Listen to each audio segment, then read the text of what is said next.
Hi, a dream. A dream with a deadline becomes a goal. A goal broken down into steps becomes a plan. A plan backed by action becomes reality. Today is 4th of January 2021. Let us have a quick discussion of all these important articles. Rapid जी के yesterday questions के answers हैं। गुरु पूरब हम celebrate करते हैं birth anniversary of Guru Nanak Dev ji. Polavaram lift irrigation Godavari Andhra Pradesh में है। State Bank of India की रिपोर्ट है जिसका नाम है Ecowrap. Sitabani wildlife reserve है उत्तराखंड में। गुजरात में है Sardar Patel zoological park. Ministry of minority affairs की फ्लैगशिप प्रोग्राम है जिसका नाम है हुनर हाट।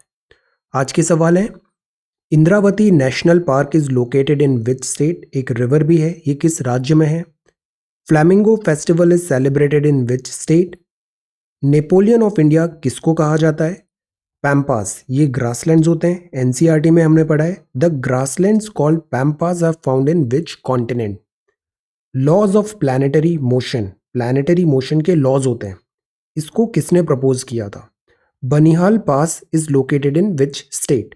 सो these are 6 questions for today. आज की वोकैबुलरी है इन्फ्लेक्शन पॉइंट। इन्फ्लेक्शन पॉइंट मतलब होता है वो टिपिंग पॉइंट है, टर्निंग पॉइंट है। जैसे कोविड-19 की बैटल में वैक्सीनेशन आ गया तो ये एक इन्फ्लेक्शन पॉइंट आ रहा है। A time of significant change in a situation, a turning point. Fraternity मतलब भाईचारा। ये इसका मतलब ये भी हो सकता है group of people sharing a common profession और इंटरेस्ट, जैसे fraternity of civil servants etcetera. Chalk and cheese मतलब ये दोनों बहुत डिफरेंट चीज हैं, दोनों एक दूसरे से बहुत परे हैं। वेलकम टाइडिंग्स, जब वेलकम टाइडिंग्स होती है मतलब गुड न्यूज है। वैक्सीनेशन मतलब welcome tidings. Metaphor, 5 minute English में हमने पढ़ा था मेटाफर मतलब होता है a figure of speech. Symbolic है, इसके एक्चुअल मीनिंग पे नहीं जाना चाहिए, क्या वहां कहने चाहते हैं, इंटेंशन है, that is this figure of speech. So these are vocabulary words for today. If you come across any other important word, write down that word along with its meaning in the comment section down below. आज के topics हैं, India approves 2 कोविड-19 vaccination for emergency uses. इन दोनों के बारे में समझेंगे, कोविशील्ड एंड कोवैक्सिन। गवर्नमेंट ने रोप इन किया है आईटी डिपार्टमेंट को to crack down on GST fraud. ये अभी बहुत सिग्निफिकेंट डेवलपमेंट हो रहा है डेटा पुलिंग एंड एनालिटिक्स का, will get to know. Heavy rains lashes city, types of precipitation, a renewed beginning. और हम ये भी समझते हैं the skills company need most in 2020. ये LinkedIn ने ये रिलीज किया था. Then a hurried gamble. This is about vaccination, a tortuous recovery, anti-disclosure amendment that hits public health. This is about patent. Patent में जो फॉर्म 27 है इसमें क्या चेंजेस हो रहे हैं, क्या ये डाइल्यूट हो रहा है. Metaphor for hope. This is about journalism. Don't ignore the women farmers. Data point है Nature's Fury, Malayalam poet, FSSAI, and this is again one very good chart. Comparison है inoculation campaign. China, eye on China, and this is UK and Europe. ये continuously हम news में देख रहे हैं. Europe, Brexit will have this map. और हिंदी के article में आज हम देखेंगे लोक अदालत ये क्या होती है, कॉन्स्टिट्यूशनल प्रोविजन क्या है, नियम क्या होते हैं, will get to know. So today we are going to talk about all these important articles in next about 35 to 40 minutes. This is the Hindu and this is Indian Express, our reference material. ये front page है the Hindu का. First news है FSSAI ने notify किया है norms for permissible level of trans fat in food item. इसको भी हम आगे देखते हैं. ये क्वारंटाइन इशू है, ऑल दो कुछ एक्शन होना नहीं चाहिए. Rohit Sharma and all Brisbane test में खेलेंगे. Heavy rain lashes the capital, hail likely today. ओला, ये पहले हम डिस्कस करते हैं. इंडिया अप्रूव्स 2 कोविड-19 vaccination for emergency uses. Emergency uses के लिए ये 2 वैक्सीनेशन अप्रूवल दिया है. अप्रूवल कहाँ से आता है, central drugs and standards committee CDSCO. Regulator ने ग्रांट्स नोड मतलब हामी भरी है कोविशील्ड को. कोविशील्ड है सीरम इंस्टीट्यूट और कोवैक्सिन है भारत बायोटेक का. रिस्ट्रिक्टेड यूज है इमरजेंसी सिचुएशन में, लाइक लॉजिस्टिक्स शॉर्टेज हो गए या अब वैक्सीनेशन देना ही पड़ रहा है, कुछ ऐसे हालात बन गए तभी आप देंगे, नॉर्मल यूजेज के लिए नहीं है. Preparations done, roll out in near future. Now let us quickly have a look कि ये दोनों वैक्सीनेशन क्या है। वैक्सीनेशन हमने कॉन्टिन्यूसली पढ़ा है। वैक्सीनेशन के पहले ट्रायल्स होते हैं, phase 1 trial, phase 2 trial, phase 3 trial. इसका जो डेटा आता है वो पब्लिक प्लेटफॉर्म में रिलीज़ करना पड़ता है, गवर्नमेंट उसको देखती है, पीयर रिव्यू भी होता है और इतने पूरे लंबे प्रोसेस के बाद वैक्सीनेशन का अप्रूवल मिलता है। बट बिकॉज कोविड-19 के हालात सीवियर हैं, तो दैट इज़ वाई हमने extra ordinary time, extra ordinary measures, तो इन दोनों वैक्सीनेशन को अप्रूवल थोड़ा जल्दी मिला है। कोविशील्ड क्या है? कोविशील्ड वैक्सीनेशन है सीरम इंस्टीट्यूट ऑफ पुणे की। ये बेस्ड है एस्ट्राजेनेका ऑक्सफोर्ड वैक्सीनेशन में। ये mRNA वैक्सीनेशन नहीं है, ये एस्ट्राजेनेका ऑक्सफोर्ड वैक्सीनेशन के बेस्ड पे है और कंडीशनल अप्रूवल मिला है। 70.4% एफिकेसी है, इतने इसके वॉलंटियर्स थे। ऐसी ही एक और वैक्सीनेशन है कोवैक्सिन। कोवैक्सिन डेवलप किया है Bharat biotech and Indian council of medical research ICMR ने। इसका अप्रूव भी दिया है रिस्ट्रिक्टेड इमरजेंसी में। बट द पॉइंट इज, इसका जो डेटा है कोवैक्सिन का, भारत बायोटेक का, इसका डेटा अभी इतना रेडली अवेलेबल नहीं कराया गया है पब्लिक प्लेटफॉर्म पे। So that is why Covaxin का हेजिटेंसी भी आ रहा है और कुछ सीनियर मेडिकल प्रैक्टिशनर्स ने इस पे सवाल भी उठाए हैं। सो दिस इज द थिंग। अब इसमें वेट करते हैं, लेट अस सी क्या होता है। अब जो नेक्स्ट है news, that is about government ropes in IT department to crack down on GST fraud. Data being pooled to track evasion, says finance secretary. India जो है ना, हमारा GDP टू टैक्स रेशो उतना अच्छा होता नहीं है। हम GDP to tax ratio is not good. हमारा इंडिया जो है वो टैक्स कॉम्प्लायंट कंट्री की रैंकिंग में भी बहुत ऊपर नहीं आता है, टैक्स नहीं देते हैं लोग। तो गवर्नमेंट रोप इन कर रही है IT डिपार्टमेंट को। अब सी, हमें टैक्सेशन पता है, हमने NCERT भी पढ़ा है, मैक्रो इकोनॉमिक्स। टैक्सेशन दो टाइप के हो सकते हैं, डायरेक्ट टैक्सेशन और इनडायरेक्ट टैक्सेशन। डायरेक्ट टैक्सेशन मतलब जहाँ पे वो टैक्स लगा है और जो उसको पे कर रहा है दोनों सेम पॉइंट पे है। इनडायरेक्ट टैक्स ऐसा होता है जैसे GST हुआ, इनडायरेक्ट टैक्स हुआ है, जहाँ टैक्स कलेक्ट हो रहा है, जहाँ पे वो जनरेट हुई economic activity both could very. तो GST is an indirect tax. अब GST जब इंट्रोड्यूस हुआ, हमें पता है 101 कॉन्स्टिट्यूशनल अमेंडमेंट, ये सारी स्टोरी हम कॉन्टिन्यूसली पढ़ते रहते हैं। तो GST जब इंट्रोड्यूस हुआ तो GST बहुत ग्राउंड ब्रेकिंग रिफॉर्म माना गया। GST फेलियर का सबसे बड़ा जो प्रॉब्लम आया, फेलियर नहीं कहना चाहिए, जो हिकअप्स आए हमें, वो इसलिए आए because of this tax compliance नहीं हुआ और इतने बड़े स्केल का चेंज हो रहा था, तो इसके लूप होल्स को लोग दिस मिसयूज कर रहे थे। तो अभी इन लूप होल्स को फिल करने का गवर्नमेंट ट्राई कर रही है सो दैट GST का मिसयूज नहीं हो। लोग क्या कर रहे थे, फ्रॉड इनवॉइसेस बना रहे थे, शेल कंपनीज थी, GST टैक्स इवेजन हो रहा था। So that is why GST collection सरकार, जैसे अभी 1 लाख करोड़ क्रॉस हुआ, ये इतना अच्छा नहीं हुआ है फॉर पास्ट सम टाइम। तो government is trying to increase the compliance, GST collection increase करने का सरकार ट्राई कर रही है। अब डेटा इसमें एक बहुत इंपॉर्टेंट चीज़ है। अब सी, डेटा अगर अलग अलग हेड्स में कलेक्टेड है, जैसे आपका कुछ डेटा है वो बैंक के पास है, दूसरा डेटा इनकम टैक्स डिपार्टमेंट के पास है, फिर GST के पास है और भी कस्टम्स के पास है, तो इनमें क्या सिनर्जी नहीं हो पा रही थी। अब गवर्नमेंट सोच रही है इस पूरे डेटा को सिनर्जाइज करें, एक जगह पर लेके आए, इनमें म्यूचुअल आपस में ये बात कर सकें और वो जो बिग डेटा आ रहा है उस डेटा पे एनालिटिक्स करें, तो इससे जो फ्रॉड्स हैं, इवेजन्स हैं, इसको पकड़ना आसान हो जाएगा। इनकम टैक्स और कॉर्पोरेट टैक्स जैसे डायरेक्ट टैक्स होते हैं, तो GST जो सिस्टमेटिक टैक्स इवेजन है उसको कम करना है। Shell companies, fake invoices, tightening the news gaps को फिल करना है। तो ये सारे जो भी बॉडीज हैं इनका डेटा पूलिंग होगा, एक साथ होगा और एनालिटिक्स में ये उसको मशीन लर्निंग, कंप्यूटर्स, इनके थ्रू वो चेक करेंगे। फेसलेस असेसमेंट पे ज़्यादा एम्फेसाइज है, कंप्यूटराइज ज़्यादा हो रहा है, अल्गोरिदम बेस्ड, AI बेस्ड, और इस पे एम्फेसिस है। So the point is, GST tax collection better होगा और टैक्स कॉम्प्लायंस बढ़ेगा। बट इसमें आगे एक बात और है जो आगे एडिटोरियल में लिखा है कि हम टैक्स तो बढ़ा देंगे, टैक्स कॉम्प्लायंस भी बढ़ेगा, टैक्स कलेक्शन रेवेन्यू भी बढ़ेगा, बट इसका मतलब ये नहीं है कि इकोनॉमी आउट ऑफ वुड्स है, बिकॉज इकोनॉमिक एक्टिविटीज अभी बढ़ी नहीं है, हमने बस टैक्स कलेक्शन बढ़ा दिया है। So this is also we need to understand government this thing doing. Heavy rains lashes city, hail likely today. तो ये फ्रंट पेज था द हिंदू का, ये न्यूज़ है हैवी रेन्स। विंटर रेन्स है, विंटर रेन्स हो रही है, heavy rains cold fail to dampen spirits of farmer, ये भी न्यूज़ है। Getting back on track, Delhi metro back on track, this is the news. Page number 3, heavy rains lashes city, hail, hail मतलब ओला, likely today. Minimum temperature 9.9 हो गया, बारिश हुआ, temperature थोड़ा बेटर हुआ है वरना काफ़ी कम हो गया था।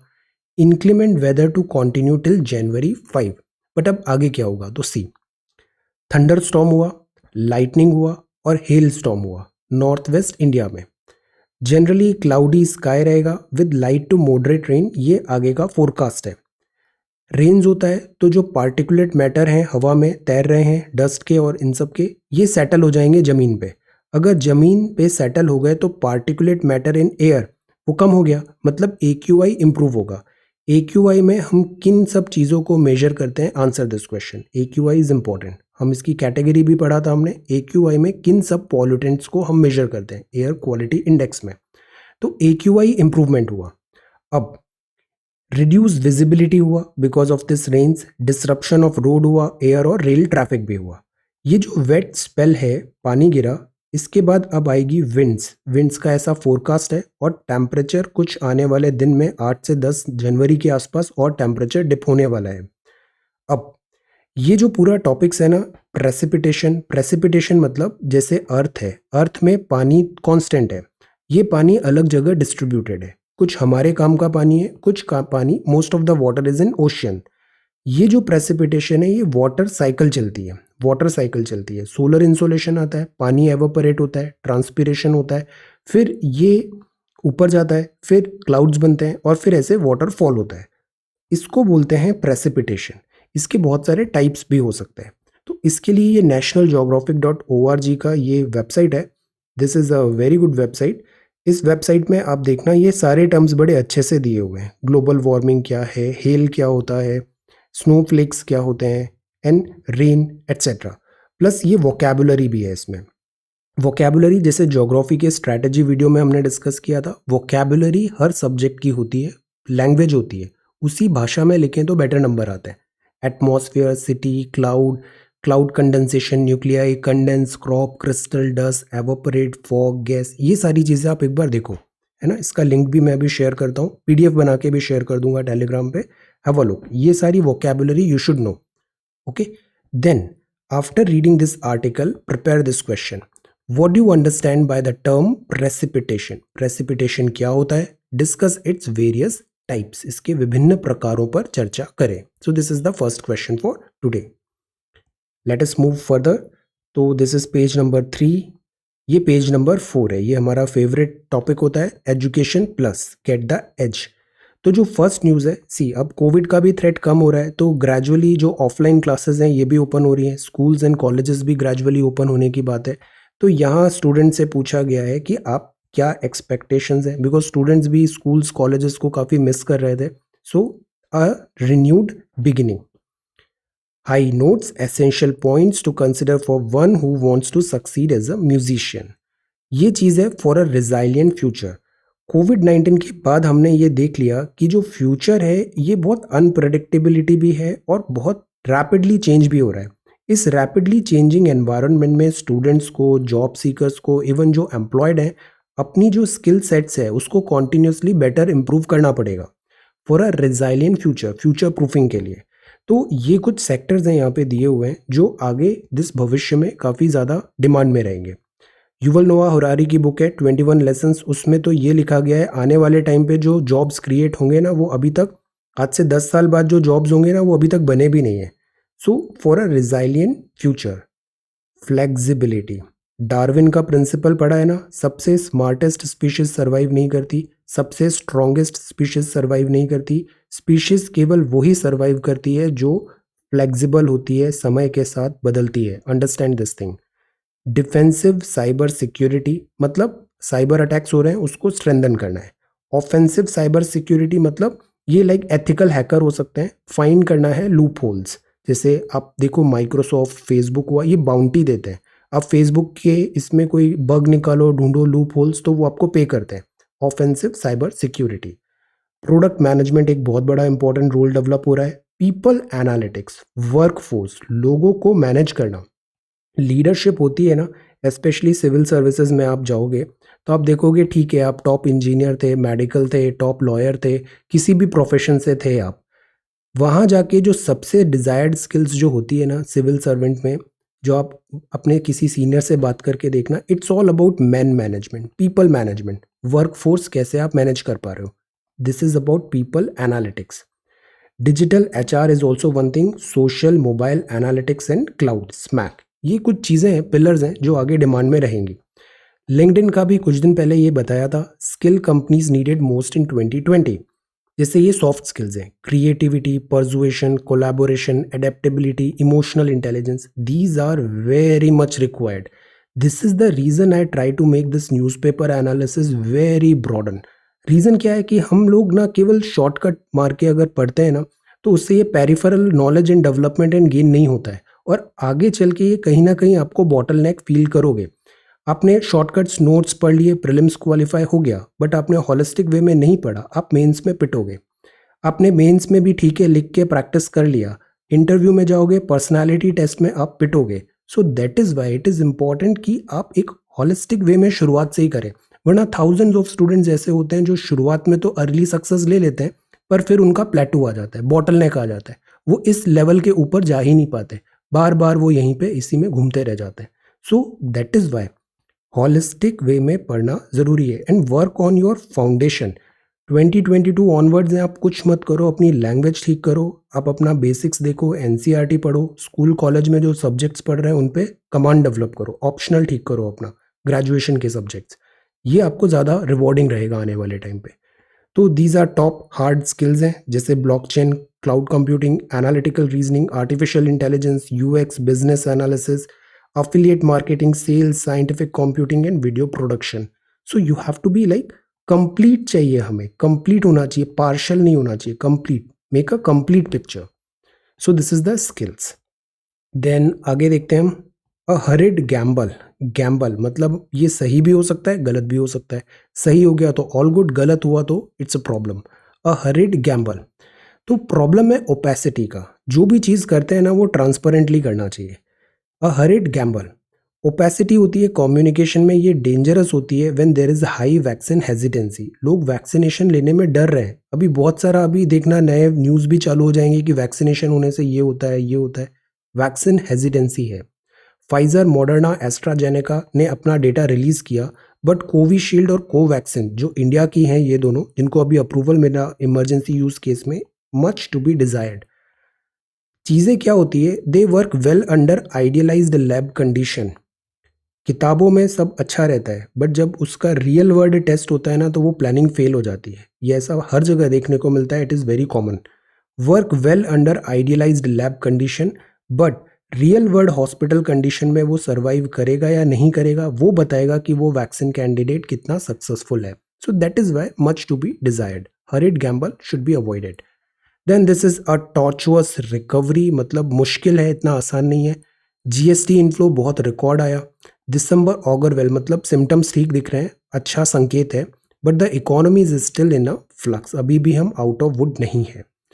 फिजिकली स्ट्रैप्ड गवर्नमेंट है, सरकार के पास पैसा नहीं है, scrambling to arrest the economy's recessionary decline, technically तो हम रेसेशन में। टेक्निकल रेसेशन की डेफिनेशन क्या होती है, जल्दी से बताइए, टेक्निकल रेसेशन।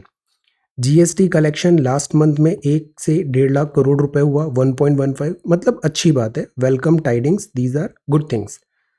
बट ये इसलिए कलेक्शन बढ़ा बिकॉज हमने जीएसटी कॉम्प्लायंस बढ़ा दिया। तो द पॉइंट इज कलेक्शन तो बढ़ गया, बट क्या फंडामेंटल्स भी बेटर हुए, इकोनॉमिक एक्टिविटीज भी बेटर हुई, ये अभी निगलिंग इश्यूज हैं। एम्प्लॉयमेंट लेवल कम है, कोर सेक्टर का भी डेटा देखा था, 8 कोर सेक्टर डेटा, अभी भी ये रेड पे है। Need to recover lost ground, और बहुत क्विकली इस पे हमें एक्ट करना चाहिए, tortuous recovery. This is political, ये न्यूज़ है, anti disclosure amendment that hits public health. अब सी 2013 मेंस में काफ़ी उस टाइम पे ये टॉपिक चलता रहता था, आई रिमेंबर ये क्वेश्चन भी आया था, आई रॉट इट, एवरग्रीनिंग, पेटेंट का एवरग्रीनिंग। पेटेंट क्या होता है, किसी कंपनी ने एक नया कोई वैक्सीनेशन बनाया, एक कोई मेडिसिन बनाया, तो वो कंपनी चाहती है, बिकॉज उस कंपनी ने उसमें बहुत R&D लगाया है, बहुत मेहनत से उस वैक्सीनेशन को डेवलप किया, तो कंपनी उसकी कॉस्ट रिकवर करना चाहेगी। This is a very fair thing, ऐसा होना भी चाहिए।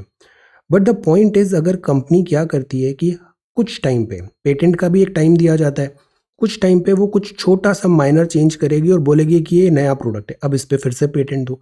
तो इसको बोला जाता है एवरग्रीनिंग। स्मॉल स्मॉल ट्वीक करके वो कॉन्टिन्यूसली पेटेंट बनाए रख रही है कंपनी। ये जो प्रैक्टिस है, अगेन ये फिर गलत है, इस चीज़ को हम डिस्करेज करते हैं। प्लस अब जैसे कैंसर की कोई ट्रीटमेंट की दवा है, वो बहुत एसेंशियल चीज़ है, वैक्सीनेशन है, बहुत एसेंशियल चीज़ है। अब कंपनी ने उसमें मोनोपोली कर दिया, बट वो पब्लिक गुड के लिए एसेंशियल है, तो हम पेटेंट मोनोपोली को डिस्करेज करेंगे। ये चीज़ें होनी चाहिए। अब क्या है, एक नया अभी अमेंडमेंट आ रहा है, सेंट्रल गवर्नमेंट ने रिसेंटली पब्लिश किया पेटेंट अमेंडमेंट रूल 2020। डाइल्यूशन की बात है, patent working disclosure rule. Disclosure क्या होता है, आप जो भी काम करते हैं उसको बता दें कि ये चीज़ डिस्क्लोज्ड है, इस तरीके से चीज़ें चलेगी, इससे ट्रांसपेरेंसी आती है। तो disclosure rules hampers the effectiveness of India's compulsory licensing regime. तो ये जो कंपलसरी लाइसेंसिंग रिजीम है, इसको इम्पैक्ट कर सकता है, जो अभी हमने डाइल्यूशन किया है डिस्क्लोजर में। मतलब कंपनीज को फोर्स नहीं होगी डिस्क्लोज करने के लिए सर्टेन थिंग्स। अगर वो फोर्स नहीं होगी तो हम कंपलसरी लाइसेंसिंग रिजीम में भी इम्पैक्ट उसका इम्प्लीमेंट नहीं कर पाएंगे अच्छे से। This is the point. तो ये अमेंडमेंट रूल्स हैं 2020। Full disclosure of patent working information ज़रूरी होना चाहिए। इससे क्या होता है, इनोवेशन आती है। Inventions are worked in India. जो चीज़ हुआ है इंडिया में वो वर्कड कर रहा है, इंडिया को बेनिफिट भी हो रहा है, और मेड अवेलेबल टू पब्लिक। तो ये जो तीन चीज़ें हैं, इसमें डिस्क्लोजर इज इम्पॉर्टेंट।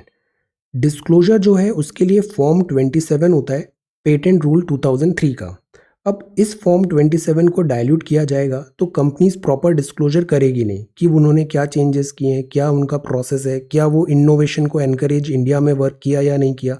तो इससे इससे क्या होगा, कंपलसरी लाइसेंसिंग का जो मेजर है वो इन्वोक करना डिफिकल्ट हो जाएगा। कंपलसरी लाइसेंसिंग मतलब जैसे अगर पेटेंट मोनोपोली हो रही है, एवरग्रीनिंग हो रहा है, पब्लिक गुड के लिए वो ज़रूरी है, तो सरकार उस कंपनी को फोर्स कर सकती थी कि ये मेडिसिन अब आपको सबको देनी पड़ेगी, कंपलसरी लाइसेंसिंग करनी पड़ेगी। तो it was good for public good. But अब इसको ऐसे डाइल्यूट करने की बात है तो इस पर सवाल उठे हैं। लेट अस सी, ये न्यूज़ अभी और डेवलप होगी। Metaphor for hope. Metaphor for hope, metaphor मतलब जो कहा है उसका लिटरल मीनिंग पे नहीं आना है। जैसे टीचर्स कई बार बोलते हैं अच्छे से पढ़ाई नहीं करोगे तो मैं इतने डंडे मारूंगा, बट उसका लिटरल मीनिंग नहीं है। Teacher is just forcing you, नज कर रहे हैं कि आप पढ़ाई करो। Metaphor for hope. Journalism creates a better informed citizenry which in turn creates a better collective future. तो जर्नलिज्म का रोल क्या होता है? जर्नलिज्म का रोल होता है जैसी पिक्चर है उसको एज इट इज रेस्पॉन्सिबली और एक्यूरेटली और अकाउंटेबिलिटी के साथ व्यूअर्स को दिखाना। ये जर्नलिज्म होता है। जर्नलिज्म का मतलब ये नहीं होता है कि आप उसको डिस्टॉर्ट करो या उसमें कोई पॉलिटिकल एंगल, अननेसेसरी कुछ फेक न्यूज़ है, हाफ ट्रुथ्स हैं, ये चीज़ें नहीं होनी चाहिए। बायस्ड है, no, complete picture should be there. अब यूजर्स पे डिपेंड कर रहा है कि वो उसको कैसे देख रहे हैं। तो बट पूरा आपको north east west south news सारी एज इट इज़ एक्यूरेटली देना है। इससे क्या होगा, सिटीजनरी बेटर इन्फॉर्म्ड होगी, और डेमोक्रेसी में लोग जितने अच्छे होते हैं सरकार भी उतनी अच्छी होती है। तो सरकार पे कभी ब्लेम नहीं आता है, सरकार को चुना लोगों ने, सिटीजन्स ने चुना है। तो जैसे लोग वैसी वहाँ की सरकार। So which in turns creates a better collective future. Journalism को फोकस करना चाहिए ऑन ऑल द डार्कनेस। ये फोकस हो रहा है around, but this is aimed at eventually bringing light to our lives. हमारे यहाँ नेगेटिविटी भी बहुत ज़्यादा सेल होती है। एक्चुअली क्या होता है, ह्यूमन जो माइंड होता है, साइकोलॉजी होता है, तो नेगेटिव चीज़ों की तरफ हम ज़्यादा पहले अट्रैक्ट होते हैं, अलर्ट होते हैं, अटेंशन जल्दी मिलता है। तो news media, even movies, society, social media, ये हर जगह क्या करते हैं, आपके फियर, आपके एप्रीहेंशन, आपकी इनसिक्योरिटी, आपका जो भी डर है, ये उसको बढ़ाते हैं। उसको बढ़ाते हैं तो अपना ह्यूमन जो साइकोलॉजी है वो ट्रिगर होता है, और फिर हम ये कंटेंट ज़्यादा देखते हैं। तभी आप देखना हेट स्पीचेस हुए या फिर डिस्टॉर्टेड, डर ज़्यादा बनाया जाता है ताकि वो आपके डर के साथ अपना प्रोडक्ट सेल कर सकें। This is there. Even education में भी, ये नहीं पढ़ा तो फेल हो जाओगे, ऐसा हुआ तो ये हो जाएगा। दिस इज ऑल हैपन्स, ऐसा होता है। But we need to learn, और लर्न कब होगा, जब हम इन्फॉर्म्ड सिटीजन बनेंगे। आइडिया ऑफ एको चैम्बर होता है, इंफॉर्मेशन सिलोज होता है, ये नेचुरल कॉरोलरीज हैं of this model. Echo chamber मतलब आपने जो बोला आप केवल वही बात सुनना चाहते हो, दूसरा ओपिनियन नहीं सुन रहे हैं। इंफॉर्मेशन सिलोज है, सब अलग अलग वहाँ पे, जैसे आईटी डिपार्टमेंट ने कहा कन्वर्जेंस नहीं हो रहा है। तो this is metaphor for hope, और यहाँ पे जर्नलिज्म एक बहुत बड़ा रोल प्ले कर सकता है। Metaphor for hope editorial. Don't ignore the women farmer. अब सी, ये बड़ा इंटरेस्टिंग है। सी, एमिनेंट एग्रीकल्चरल साइंटिस्ट है एम स्वामीनाथन। इन्होंने क्या कहा, सम हिस्टोरियंस बिलीव, कुछ हिस्टोरियंस मानते हैं that it was women who first domesticated crop plants. जो हम खेती करना सीखे ना, it is all because of women. thereby initiated the art and science of farming, क्योंकि men went out hunting in search of food and women started gathering seeds from the native flora and began cultivating those of interest from the point of view of food, feed, fodder, fiber, fuel. तो human civilisation का जो भी growth हुआ वो हुआ because of this agriculture, और agriculture हुआ उसका पूरा श्रेय जाता है वुमेन को। So that is why this is very very important. But look at the irony, fast forward to 2020, agriculture का सेंसस बताता है कि 73.2% रूरल वुमेन एंगेज्ड है फार्मिंग एक्टिविटी में, बट लैंड होल्डिंग की बात आती है, जमीन का जो स्वामित्व है उसका 12.8% है। मतलब जो जमीन हुए, खेत हुए, इसमें जो ऑनरशिप है वो वुमेन के नाम पे नहीं होती। This is again not right. Gender gap clearly visible है एग्रीकल्चर सेक्टर में, वाइडन ज़्यादा होता जा रहा है with this laws in changing time. तो द होल थिंग इज, हमने आईएमएफ चीफ का भी स्टेटमेंट देखा था, इकोनॉमी प्रॉस्पर करती है व्हेन वुमेन प्रॉस्पर। एजुकेशन में भी हम कंटिन्यूअसली बोलते हैं, if you teach a man तो you teach a man, but if you teach a women तो you teach an entire family. Agri prosperous, women participation recognition essential है। Then this is nature's fury. Nature's fury, nature's fury, nature's fury में ये कुछ disasters हैं, syllabus में दिया हुआ है natural disasters. Nature's fury NCERT का भी एक चैप्टर है, क्लास 11, बहुत अच्छा चैप्टर है। उस चैप्टर को आप एक बार पढ़ लो, सारे टॉपिक्स पॉइंट्स क्लियर हो जाएंगे दिस डिजास्टर मैनेजमेंट के। Have a read NCERT class 11th, nature's fury. तो यहाँ लिखा हुआ है जैसे फ्लड्स हुए, ड्रॉट्स हुए, साइक्लोन्स हुए, over the period of time इनका इंटेंसिटी बढ़ता जा रहा है और एरिया भी चेंज होता जा रहा है। नए नए एरिया में फ्लड हो रहा है, ड्रॉट आ रहा है, साइक्लोन्स आ रहा है। So the climate is changing. फिर ये कुछ डेटा दिया हुआ है फ्लड्स का कि कहाँ पर, जैसे this is Godavari, west Godavari, Chennai, यहाँ पे फ्लड्स हुआ। एनसीईआरटी में अगेन फ्लड मैप करके एक बहुत अच्छा मैप बना हुआ है, have a look, flood map. Cyclones हमको पता है, हमारी जो ये कोस्ट है, इस कोस्ट पे बहुत ज़्यादा साइक्लोन्स आते हैं। दिस लो प्रेशर एरिया ऐसे होगा, और फिर रेन एंड डिस्ट्रक्शन, ड्रॉट्स होते हैं। तो या तो बहुत बारिश हो रहा है, फ्लड आ रहा है, या कम बारिश हो रहा है और ड्रॉट आ रहा है। ड्रॉट के भी टाइप्स होते हैं, एग्री ड्रॉट होता है, क्लाइमेट ड्रॉट होता है, etcetera. Have a look NCERT. तो droughts, floods, cyclone, look at the number, intensity and frequency both are on rise, changing pattern. So ये सेकेंड क्वेश्चन है आपका, prepare a short note on disasters जैसे कि floods, cyclones and drought, highlight करें their changing pattern. Okay, इसमें आप एक दो लाइन में बताओ फ्लड्स क्या होते हैं, साइक्लोन्स क्या होते हैं, ड्रॉट्स क्या होते हैं, इनका क्या इम्पैक्ट होता है। इनके लिए आप इनका डायग्राम भी बना सकते हो फ्लड रिलेटेड, जैसे बैंक है, रिवर बैंक है, फ्लड्स कैसे होता है, एम्बैंकमेंट तोड़ के बाहर जा रहा है। साइक्लोन का भी एक रफ इजी क्विक डायग्राम बना सकते हैं। Make this habit, her question में जहां मौका मिले एक फ्लो चार्ट, डायग्राम, कुछ ना कुछ बनाना है। ड्रॉट्स, और हाईलाइट देयर चेंजिंग पैटर्न, अब समय के हिसाब से कैसे बदल रहा है वो भी बताइए, एनसीईआरटी भी रेफर करिए। So this is second question for today. आगे बढ़ते हैं। This is Malayalam poet lyricist Anil passes away. Okay, Jimikki Kammal was a chart buster. ये काफी पॉपुलर हुआ था, ये वाला सॉन्ग था ना, जिमिकी कमल ही passes away, Malayalam poet. Banana grid for that good gut feeling, good gut feeling, ये कुछ फूड्स हैं। ये फूड्स हैं CSIR, national institutes of interdisciplinary science and technology, Kerala ने ये बताया है। ये गट हेल्थ के लिए, ये बनाना का जो छोटे छोटे दिस पार्टिकल्स होंगे, इसको आप वेरियस फूड आइटम्स बना सकते हो, डेलिकेसीज, और ये अच्छा होगा गट के लिए। This is the thing. Then FSSAI ने स्लैश किया है limit for trans fat levels, trans fat levels in food. जो वाइट क्रिस्टल्स होते हैं ना, शुगर और सॉल्ट, ये दोनों वाइट हैं बट दोनों ब्लैक हैं, दोनों हेल्थ के लिए अच्छे नहीं है, डार्कन है ये। Sugar and this, sugar and this salt, sugar and salt, sugar this diabetes and salt से होता है हाइपरटेंशन। ये अच्छे नहीं होते, इनको जितना कम कर सकते हैं करना चाहिए। FSSAI slashes limit for trans fat level in food. Coronary heart diseases इससे बहुत ज़्यादा राइज हो रहा है, और अभी हम देखें ना तो लाइफस्टाइल डिसीजेज भी बहुत ज़्यादा बढ़ रही है।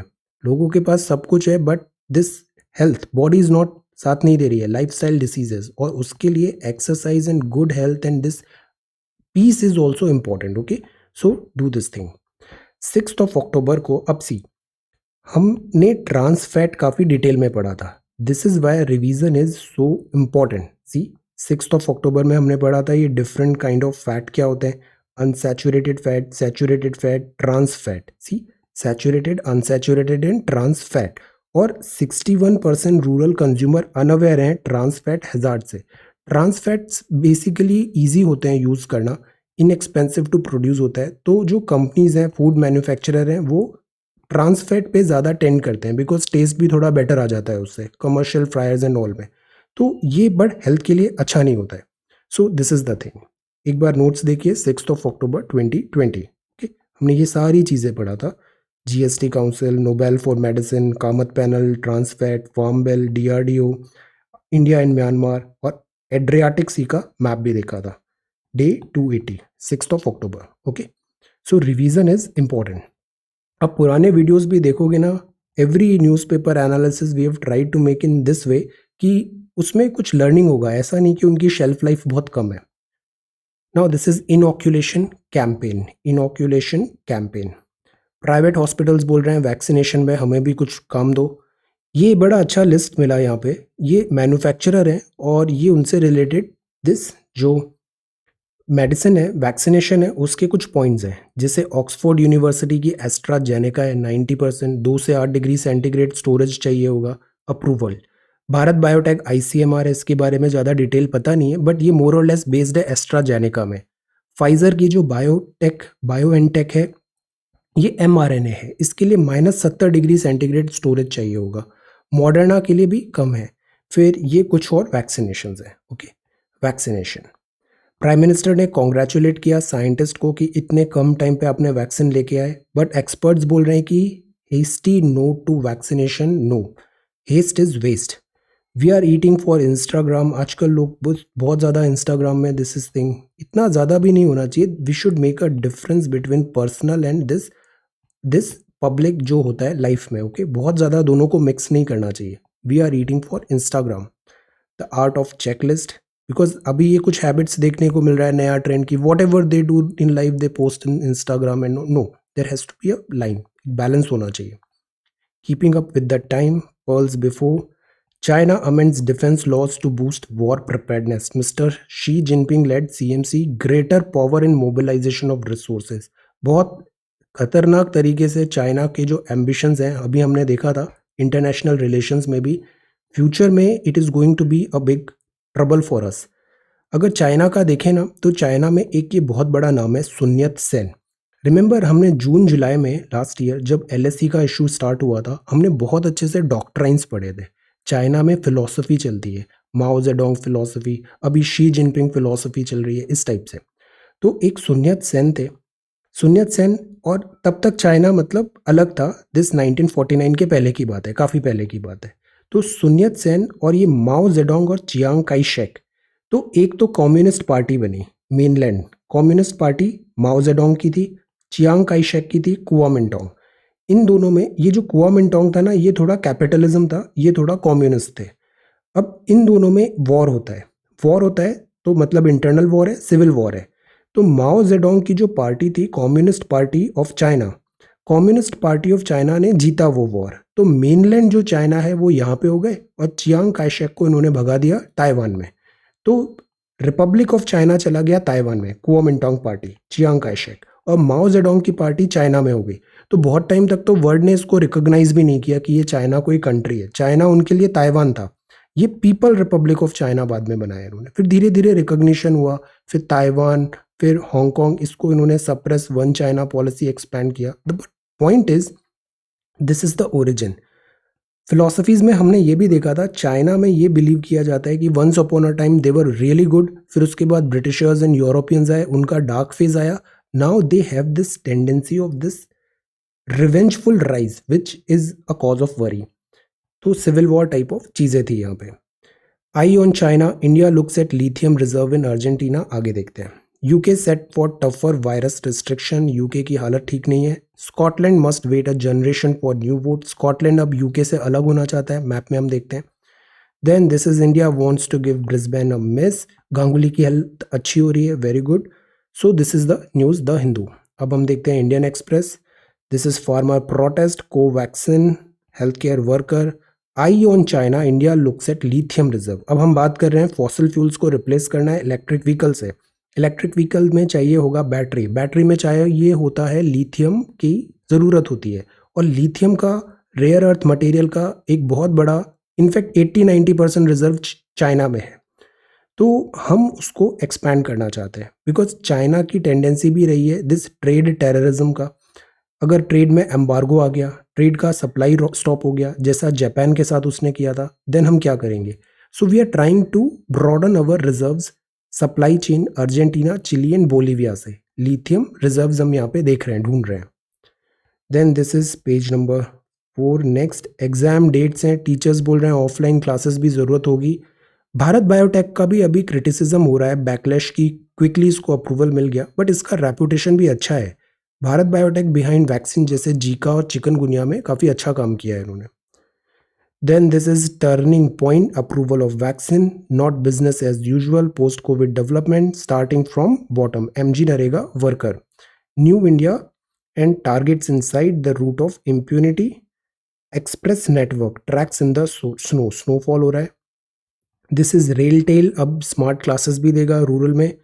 डेथ ड्यू टू लाइटनिंग से 37% अभी कम हुआ है, नीड फॉर साइंटिफिक अप्रोच ज़रूरी होता है।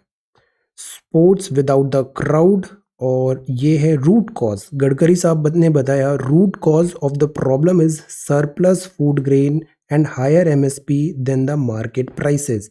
एग्रीकल्चरल रिवॉल्यूशन हुआ तब सिचुएशन अलग थी, अब सरप्लस फूड ग्रेन है, हायर एमएसपी है, so that is why we need to tweak our approach. Stricter lockdown likely है, चाइना का नया डिफेंस लॉ है, military headed by Xi, tough choices for Republican, Rotterdam, earlier people should exploit information asymmetry, but अब नहीं, ये बात बोला finance secretary ने इंटरव्यू में। और यही जीएसटी एंड ऑल में सरकार चल कर रही है कि सारा डेटा कन्वर्ज करो, अलग अलग हेड्स में है ना, इंफॉर्मेशन सिमेट्री आएगी। वर्स्ट ईयर एयरलाइंस के लिए, और ये कोविड ना, ये एक बड़ा स्ट्रेंज चीज़ हो रहा है, इकोनॉमी श्रिंक हो रहा है बट हमारा करंट अकाउंट प्लस ऊपर गया, और हमारा जो फॉरेक्स रिजर्व है इसमें भी हमने अप्रैल टू दिसंबर में $103 बिलियन का गेन किया, which is an excellent thing. अभी फॉरेक्स रिजर्व का एग्जैक्ट नंबर क्या है आप बताओ? यूके एंड यूरोप, इंडिया का फॉरेक्स रिजर्व कितना है अभी? अब ये देखिए, ये यूनाइटेड किंगडम है, ये है यूरोप। अब यूरोप एक मेनलैंड है बट जो यूनाइटेड किंगडम है ना, ये ऐसे ग्रुप ऑफ आइलैंड्स हैं, ऐसे द्वीप हैं। एक ये सबसे बड़ा है, यहाँ पर है इंग्लैंड, इसका इंग्लैंड नाम है, इसका वेल्स नाम है, ये स्कॉटलैंड है, और ये अलग आइलैंड है जिसका नाम है नॉर्दर्न आयरलैंड, आयरलैंड। तो नॉर्दर्न आयरलैंड, स्कॉटलैंड, इंग्लैंड और वेल्स, ये चारों मिलके बनता है यूनाइटेड, एक साथ मिले किंगडम, यूनाइटेड किंगडम।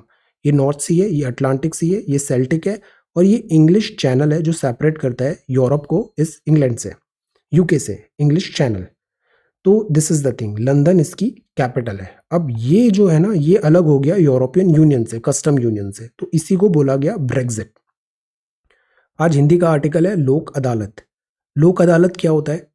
अदालत मतलब कोर्ट के पास वैसे ही बहुत सारे केसेस हैं, पेंडिंग केसेस हैं, तो क्यों ना हम ऑल्टरनेट रिजोल्यूशन मैकेनिज्म ढूंढें जिसमें जो बहुत सारे केसेस की कैटेगरी है वो कोर्ट के बाहर ही सेटल हो जाए। तो वैसे ही एक अदालत है लोक अदालत। लोक अदालत एक वैकल्पिक विवाद निवारण प्रणालियों में से एक है। ये एक ऐसा मंच है जहां न्यायालय कोर्ट में लंबित विवादों, मामलों अथवा मुकदमे के रूप में दाखिल किए जाने से पूर्व चरण में ही मामलों को सौहार्दपूर्ण तरीके से निपटारा किया जाता है। बहुत सारे केसेस ऐसे होते हैं जिनको कोर्ट के बाहर ही हम सेटल कर सकते हैं, तो this is one such type of thing, वैकल्पिक विवाद निवारण प्रणाली और म्यूचुअल कंसेंसस, सौहार्दपूर्ण तरीके से निपटाव उन्हें। लोक अदालत को भारतीय संविधान की प्रस्तावना में दिए गए भारत के प्रत्येक नागरिक को सामाजिक, आर्थिक, राजनीतिक न्याय सुरक्षा प्रदान करने के वचन को पूरा करने के लिए गठित किया जाता है। कॉन्स्टिट्यूशनल मेजर्स क्या हैं? संविधान का अनुच्छेद 39A समाज के वंचित और कमजोर वर्गों को मुफ्त कानूनी सहायता प्रदान करने, फ्री लीगल एड्स, समान अवसर के आधार पर न्याय को बढ़ावा देने हेतु प्रावधान करता है। तो 39A हुआ। फिर 14 और 22(1) भी है। राज्य के लिए विधि के समक्ष समानता, राइट टू इक्वालिटी की गारंटी प्रदान करना अनिवार्य किया गया है। तो ये तो इसका कॉन्स्टिट्यूशनल बैकिंग हो गया, 39A, 14 एंड 22(1). और दिस इज लोक अदालत। वैधानिक प्रावधान है। विधिक सेवा प्राधिकरण अधिनियम 1987 के अंतर्गत लोक अदालतों को वैधानिक दर्जा दिया गया है। लेजिस्लेशन भी है यहाँ पे। ये जो रिजल्ट्स आते हैं ना, ये फाइनल होते हैं, अंतिम निर्णय होता है, बिकॉज म्यूचुअल कंसेंसस से हो रहा है। तो आप ऐसा नहीं कि अपील कर पाओगे लोक अदालत के डिसीजंस पे। लोक अदालत द्वारा दिए गए निर्णय को दीवानी न्यायालय का फैसला माना जाता है और सभी पक्षों पर अंतिम और बाध्यकारी होता है। रिमेंबर, इस पे सवाल आया था प्रीलिम्स पे। निर्णय के विरुद्ध अपील। लोक अदालत द्वारा किए गए फैसले के खिलाफ अपील का कोई प्रावधान नहीं है, परंतु असंतुष्ट पक्ष अपने मुकदमा दायर करने के अधिकार के तहत आवश्यक प्रक्रियाओं की पूर्ति के पश्चात उपयुक्त न्यायालय में मुकदमा कार्यवाही शुरू करने के लिए स्वतंत्र होते हैं। तो नॉर्मली ऐसा अपील नहीं है, सर्टेन दायर कर सकते हैं आप। बट पूछा जाएगा कि अपील होती है या नहीं, तो अपील नहीं होती है। शुल्क क्या होता है? लोक अदालत में मामला दायर करने पर कोई अदालत शुल्क तय नहीं होता है। This is a good thing. Court में बहुत लंबी चौड़ी मतलब खर्चा आता है कोर्ट में जाने पर, वो लोक अदालत में नहीं आएगा, शुल्क देय नहीं है।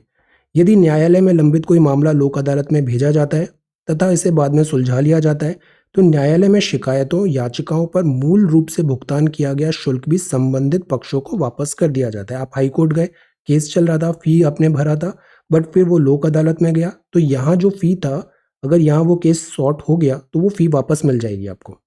लोक अदालत को संदर्भित किए जाने वाले मामलों की प्रकृति, अब किस टाइप के केसेस आएंगे? लोक अदालत के क्षेत्र के न्यायालय का कोई भी मामला जो किसी भी न्यायालय के समक्ष लंबित है, ओपन एंडेड है, बहुत सारे केसेस आएंगे। ऐसे विवाद जो लोक अदालत के क्षेत्रीय न्यायालय में आते हों, लेकिन जिसे किसी भी न्यायालय में उसके वाद के लिए दायर ना किया गया हो और न्यायालय के समक्ष दायर किए जाने की संभावना है। गंभीर प्रकृति के अपराध संबंधित किसी भी मामले को समझौते के लिए नहीं भेजा जाता है। तो लोक अदालत में ऐसा नहीं, बहुत सीरियस टाइप ऑफ केसेस आएंगे। यूजुअली जैसे फैमिली कोर्ट्स भी होती है, जो चीज़ म्यूचुअल कंसेंसस से सॉर्ट हो सकती है, बट अगर संगीन अपराध है तो वो यहाँ पे नहीं आएंगे लोक अदालत में। तो लोक अदालत क्या हुआ, एक हमने फिल्टर लगा दिया कि बहुत सारे जो केसेस हैं वो हम पहले ही सॉल्व कर लें, इधर कोर्ट पे नहीं जाना पड़े, कम पैसे में लोगों के लिए इजी फीजिबल वे में सॉल्व हो जाए और सौहार्दपूर्ण तरीके से निपटारा हो जाए। तो दिस इज लोक अदालत। लोक अदालत क्या है? संविधान, वैधानिक, अंतिम निर्णय, अपील, न्यायालय शुल्क एंड प्रकृति। Okay, now this is the map. This is covid, China, ये टाइप्स ऑफ वैक्सीनेशन है। Malayalam poet, this is FSSAI, nature's fury, answer this question, disasters, Women Farmer, Metaphor for Hope, Anti-Disclosure Amendment hits public health, tortuous recovery, hurried gamble. These are the skills which are required. Then term precipitation क्या होता है, इसका answer prepare करिएगा, GST and COVID-19 vaccination. So this is 4th of January 2021. Thank you so much for watching this video. Take care, study well and be safe.